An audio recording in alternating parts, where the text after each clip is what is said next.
Bonjour, bonsoir à toutes et à tous, très chers viewers cinéphiles, c'est Rafi. Bon, une vidéo qui était pas du tout prévue à la base, que je fais en total impro, parce que je veux juste exprimer un sentiment de culpabilité et de frustration en tant que cinéphile. Bon, vous le saviez pas à la base, j'ai pas dû le dire dans mes autres vidéos, mais je suis un énorme fanboy de Predator. Predator, c'est l'un de mes monstres préférés de toute l'histoire du cinéma. C'est l'un des monstres les plus iconiques du cinéma. Pour moi, il est tellement meilleur que le xénomorphe d'Alien parce que le Predator, il a ce côté badass, chasseur, il a son côté monstrueux et très brutal, vraiment, dans ses techniques de chasse. Il est, il est direct, comment dire, il est redoutable, il se pose pas de questions, c'est vraiment la créature de cauchemar par excellence, c'est le chasseur ultime, c'est vraiment le principe même du personnage, il chasse pour le sport, c'est un personnage qui tue, voilà, pour s'amuser, pour s'exercer, c'est une illustration de notre humanité, si tu veux, le Predator, ce personnage-là, du Predator, c'est même l'illustration même de la nature humaine qui peut être aussi primaire et violente à la fois, quoi. Et c'est ce qui était justement montré en termes de message et de thématique dans le premier film de 1987 de John McTiernan.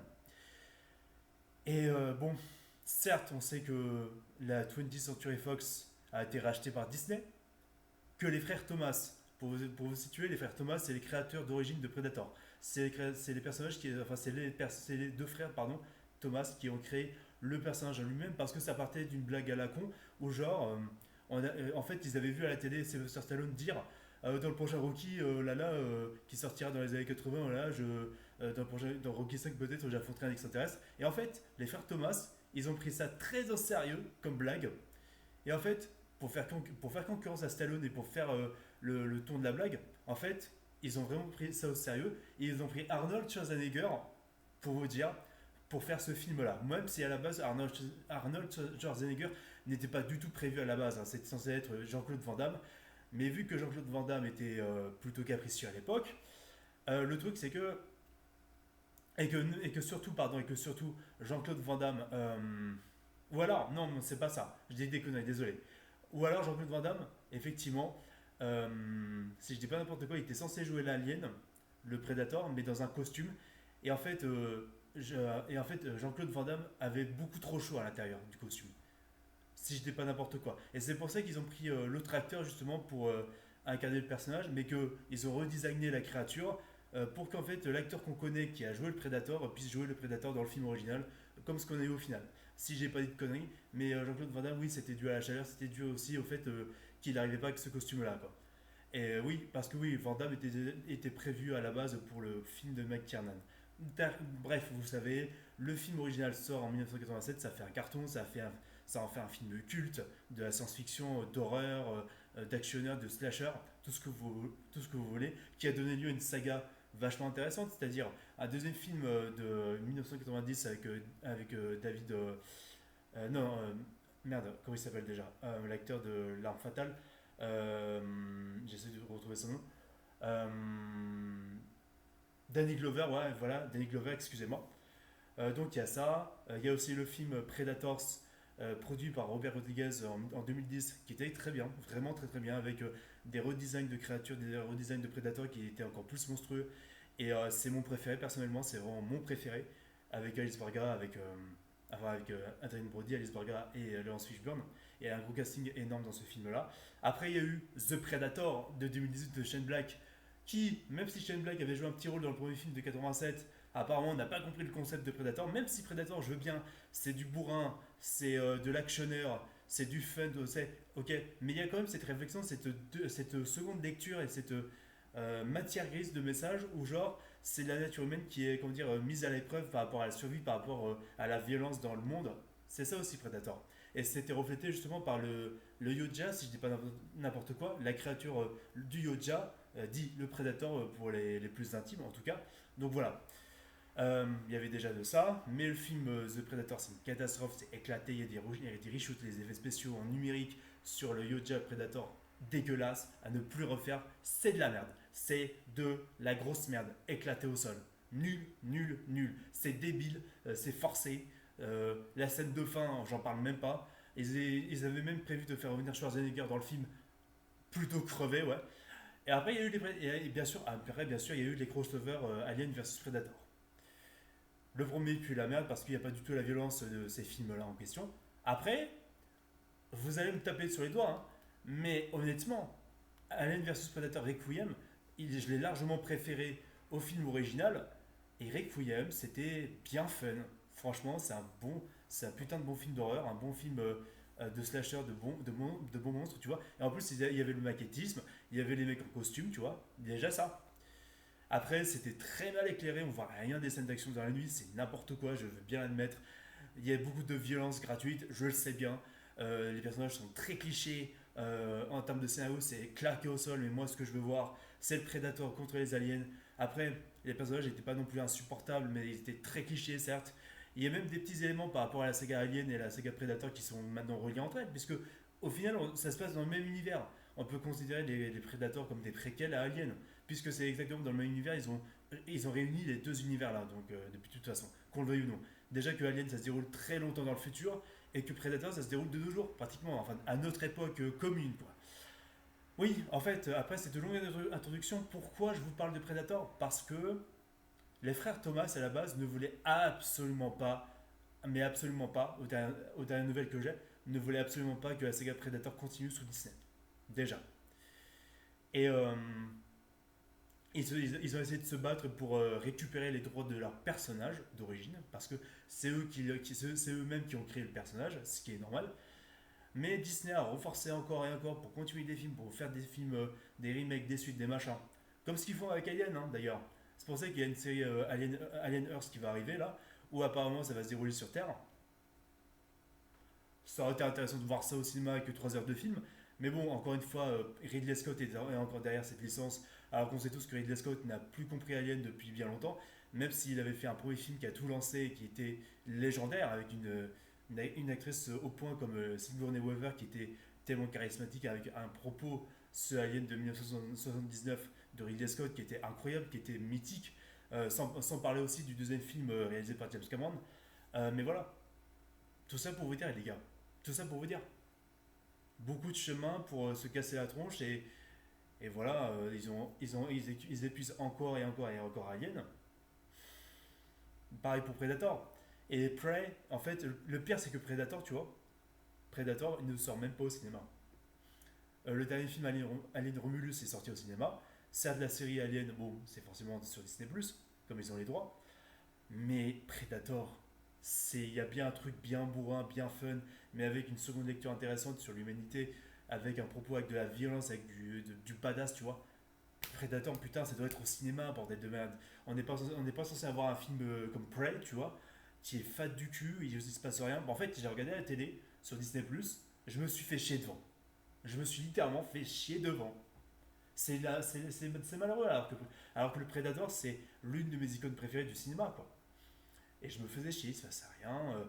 C'est peut-être parce que le fait, je regardais ça aussi, je regardais ça à la télé. Et que si je l'avais vu au cinéma, ce film-là, je serais resté jusqu'au bout. J'aurais été hypé par le truc, quoi. Mais là, non. Et puis quand j'entends que bah, forcément ils ont continué la licence sans les frères Thomas, et sans même l'accord de base des frères Thomas, bah en fait j'ai envie de rester fidèle et loyal envers les frères Thomas, et en fait être de leur côté au lieu de consommer ce que Disney va nous balancer dans la gueule sur Predator. Bon, après, excusez-moi, je me suis un peu trompé par rapport à Predator. Certes, il y a un nouveau film Predator qui va sortir en novembre prochain, en 2025, au cinéma, il est vrai. Après, il y a la CGI sur le Predator, c'est pas dégueulasse, certes. Mais le truc, c'est qu'on a eu Predator Killer of Killers, film d'animation réalisé par le même gars qui avait fait Prey. Et le pire, c'est que la bande-annonce de ce film d'animation, qui respecte bien la violence et le côté de noirceur, tout ça, de cet univers-là, m'avait tellement hypé et je voulais voir ce putain de film. Mais après, je me remémorais à chaque fois, non, les frères Thomas, les frères Thomas. Bah ouais, voilà, parce que je suis loyal envers les gens qui m'ont donné la vie à ma passion pour des personnages comme ça, ce qui est normal. Le truc, ce qui m'énerve, c'est que quand j'ai vu que Predator Killer of Killers pardon, ne sortait pas au cinéma, voilà, j'ai perdu espoir, j'ai voulu me faire spoiler puisque j'ai pas Disney Plus et j'ai pas envie de me rabonner à Disney Plus avec tout ce qui se passe, les arnaques, tout ça, par rapport à l'escroquerie des demandes, par rapport au profil, tout ça. Déjà que Disney Plus, ce programme de merde, entre deux films, t'as tout le reste qui pue la merde sur Disney Plus. En fait, je me suis fait spoiler par ChatGPT parce que je lui ai demandé à ChatGPT la fin de Predators Killer of Killers, le potentiel de taré. Parce que quand on voit le concept de base de ce qui est montré dans la bande-annonce, vu que c'est une histoire qui se déroule à plusieurs époques, pour ceux qui connaissent le concept de Predator, les plus grands chasseurs, les plus grands traqueurs de l'humanité, voilà, les plus grands tueurs, les plus grands guerriers de l'humanité face au Predator, la bête ultime, quoi. Je vais pas vous spoiler, la fin elle est complètement dingue, elle est hallucinante, et tu te dis pourquoi ça passe, pourquoi c'est pas sorti au cinéma ça. Pourquoi c'est pas sorti au cinéma, il y avait un potentiel de bâtard. Après, j'ai aussi ce côté tiraillé où j'ai pas envie de regarder du Predator et de consommer du Predator par respect pour le frère Thomas. Mais je me dis aussi que avec Predator, ils ont un concept de bâtard, Disney, et ils devraient sortir ça au cinéma. Là, le film d'animation, en plus, l'animation elle est stylée. Je vous dis la fin, je vais pas vous spoiler la fin, mais quand j'ai vu ça, quand j'ai relu, putain, c'était même tellement plus logique et cohérent avec la saga que The Predator. C'est tout ce que j'aurais à vous dire, les gars. J'avais besoin de parler de cette frustration de fan par rapport à Predator et à la saga Predator, parce que là c'est dingue. Ah oui, je vais quand même spoiler un élément qui est dans la bande-annonce du live action de Predator qui va sortir en novembre 2025. Je précise bien avec le nouveau Predator rougeâtre. La première scène de la bande-annonce, premier plan, c'est des crânes de différentes créatures que le Predator a chassées, c'est-à-dire des singes, des dinosaures, des aliens d'Independence Day. Il n'y a pas le crâne d'alien, mais bon, ça veut dire quoi? Ah oui, et aussi un crâne de l'un des créateurs là, de ce qu'on voit dans Prometheus de Alien du coup. Ça veut dire quoi? Il y a un multivers? C'est quoi ces conneries? Bah, parce que j'ai quand même poussé un coup de gueule par rapport à ça. Vous savez que les crossovers, bon, c'est vrai qu'Alien vs Predator c'est un crossover, Godzilla vs Kong, mais après, Alien vs Predator c'est logique par rapport à leur écriture, par rapport à l'Alien qui est la bête ultime, le monstre ultime, et le Predator qui est le chasseur ultime, donc ça peut marcher. Et en plus, les deux époques sont séparées. Et c'est un univers qui peut être cohérent par rapport à ça. Godzilla vs Kong, c'est des personnages, enfin King Kong qui est libre de droit, et Godzilla, c'était pour le délire japonais de ce qui a suivi avec les deux monstres, ok. Il y a quoi d'autre aussi? Batman versus Superman. Est-ce que j'ai besoin de vous en dire plus? Batman versus Superman. Non, je crois pas. Et donc, vous m'excuserez de m'éthique,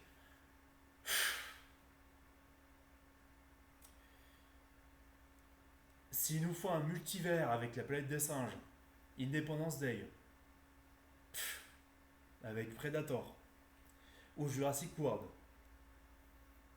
ils se foutent de qui? Je vous pose la question, ils se foutent de la gueule de qui? Je... En fait, là c'est crossover inutile pour faire du divertissement à la con sans profondeur et sans respect de l'écriture de base des univers. Putain, ça n'a aucun sens. Ça n'a aucun sens. Ces univers-là sont incompatibles. Et puis le Independence Day, c'est des putains de vaisseaux qui font la taille de la planète Terre. Comment tu veux, mais comment tu veux faire un truc cohérent par rapport à ça? Et Independence Day, je rappelle qu'il y a eu un deuxième film de merde qui s'est cassé la gueule, dont plus personne n'en a entendu parler. Pardon. Le seul film dont ils se souviennent, c'est le premier Independence Day de Roland Emmerich. Le deuxième, qui était certes le premier film, oui, pardon. Et le deuxième film qui est sorti 20 ans après, toujours de Emmerich, il pue la merde, il a été éclaté au sol, tout le monde lui a craché dessus, flop total au box-office, plus jamais de suite, alors qu'il voulait nous faire une sorte de sous-Star Wars, je sais pas quoi. Laisse tomber, mais laisse tomber. Hors contexte, l'indépendance Day, le deuxième film. Hors contexte. Certes, il y avait de la destruction massive, badass et tout, mais c'était tellement peu exploité, tellement bâclé, quoi. Qu'est-ce que des incohérences par rapport au premier film, je vous en parle même pas, quoi. Bref, moi j'ai très peur, je suis très frustré par ce qui arrive par rapport à mes licences préférées de la 20th Century Fox en termes de science-fiction. J'ai très peur parce qu'honnêtement, leur contexte de base ne va plus être respecté. On va faire du divertissement bourrin et du divertissement facile pour juste attirer toutes les communautés de fans, pour la thune, pour l'argent, pour des raisons pécuniaires. Le nerf de la guerre, l'argent. Et malheureusement, bah, ça fait des films de merde, ça fait des films qui détruisent leurs films de base. Même si les premiers films resteront toujours là, ok. Mais ça détruit la crédibilité de ces films-là. Les nouvelles générations vont voir ces nouveaux films de merde, comme des Marvel versus Disney, ils vont voir ces films de merde. Ils vont penser que c'est le même univers, mais ils vont se détourner des œuvres d'avant qui étaient nettement meilleures, nettement plus profondes, avec des histoires nettement meilleures, des personnages mieux écrits En fait, ça va cancel ce dont j'ai peur, hein. Et je vous mettrai en description ma vidéo que j'avais faite sur Marvel vs DC et le coup de gueule que j'avais fait à l'époque. Ce dont j'ai extrêmement peur, c'est que ça puisse faire disparaître complètement les œuvres d'avant et ça puisse les cancel pour en fait mettre en avant ces crossovers à la con. C'est ce dont j'ai extrêmement peur. Extrêmement peur. Je te jure, mais le Monsterverse, c'est une cohérence par rapport à ce que je vous ai dit.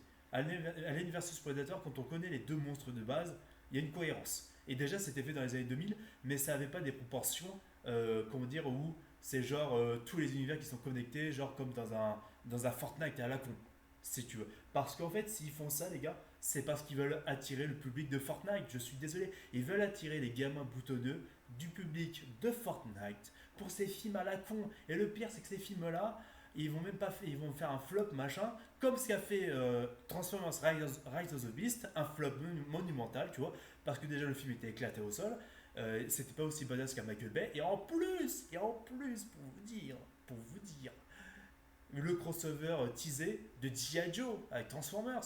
Ouais, parce que c'est un bon machin. Non mais faites ça en comics. Ne faites pas ça au cinéma. Là, c'est deux écoles, deux combats, deux écoles différentes. Les gars, s'il vous plaît. Oh, putain, mais vous voyez pas à quel point je suis énervé, j'ai envie de péter un crâne, mais de péter mon câble. Mais là, waouh, je me dis, mais c'est ça le cinéma d'aujourd'hui.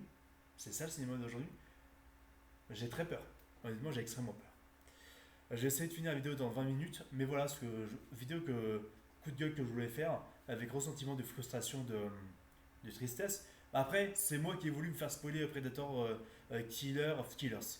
Même si voilà, je voulais pas le voir réellement avant, même si la fin, putain, elle me tease, elle me hype de fou, peut-être que comme un vendu, je serais allé voir le film. Ou peut-être pas, je ne sais pas. Mais franchement, si Frère Thomas était encore là, déjà Predator se serait terminé, ou alors ils auraient fait quelque chose de meilleur. Mais même si je dis pas que dans le film d'animation, la fin elle est dingue. La fin elle est dingue. Mais genre vraiment. Mais est-ce que vraiment ça vaut vraiment le coup de faire sortir ça juste sur Disney Plus? Est-ce que ça valait le coup de continuer réellement la saga sur les frères Thomas? Parce que je suis tiraillé entre vouloir continuer de voir du Predator et quand même respecter les frères Thomas et honorer leur travail, tu vois, et ne pas consommer du Disney. Parce que, en fait, moi, avec ce que je vous ai dit par rapport au prochain film qui va sortir là, avec le crossover Independence Day, j'ai pas envie de voir Predator ça comme ça au cinéma. J'ai pas envie de ça. Je n'ai pas envie de ça. J'en ai rien à branler, putain. Je veux juste voir des bons films de mes sagas préférées. Comme ce qui va se passer avec Jurassic World Rebirth, qui va sauver les meubles. Parce que vous savez qui est là, derrière ce film-là? Gareth Edwards. Le mec qui a sauvé la science-fiction au cinéma, qui a rendu crédible des grands récits de science-fiction au cinéma avec des grands films, qui a sauvé Star Wars, qui a fait découvrir à ma génération Godzilla, qui, si tu veux, a des proportions énormes en termes de science-fiction, qui a fait l'un des meilleurs films de science-fiction ever, The Creator, mais qui a fait un putain de flop équivalent à celui de Blade Runner, des films complètement, euh, des films complètement mis de côté, ce qui est injustifiable, alors que c'est des putains de chefs-d'œuvre qui vont rester dans la postérité, bordel de merde. Dites-vous que Gareth Edwards, il avait juste une petite caméra allée de 20 balles, de 20 dollars, et il a réussi à tourner des putains de plans de malade dans The Creator, de la photographie de ouf. Et il y avait même le directeur de la photographie de Dune qui a participé pour The Creator. Mais dites-vous la dinguerie, quoi. Mais dites-vous la dinguerie. Je vais éviter de m'énerver, mais voilà. Donc, je vais me calmer. Dites-moi ce que vous avez pensé de tout ce que je vous ai dit dans cette vidéo par rapport à Predator, par rapport. Oui, c'était surtout face caméra. J'avais besoin de m'exprimer par rapport à tout ça. Donc voilà, ce que je voulais dire par rapport à tout ça, sur la saga Predator, sur l'avenir des sagas de science-fiction au cinéma, surtout celle de la Fox par Disney. Donc Predator, j'ai envie de te dire avec ce qui se prépare, je vais pas aller voir le film. Après, le film d'animation, j'aurais voulu le voir, certes, mais je me dis que tant mieux si je le vois pas là, parce que ça voudrait dire que je me forcerais à m'abonner à Disney+, et ça voudrait dire quoi? Ça voudrait dire que j'aurais manqué de respect au frère Thomas, mais ce dont j'ai pas envie, littéralement. Alors que même si la fin elle est géniale dans le film d'animation, moi j'ai envie de rester fidèle au frère Thomas, quoi. C'est tout en fait. Je suis un fan tiraillé par rapport à deux poids deux mesures, j'ai envie de vous dire. Donc voilà. Donc voilà ce que je voulais dire les amis, merci à tous de m'avoir regardé, c'était Rafi. Bon week-end à tous et on se dit à la prochaine. Salut à tous.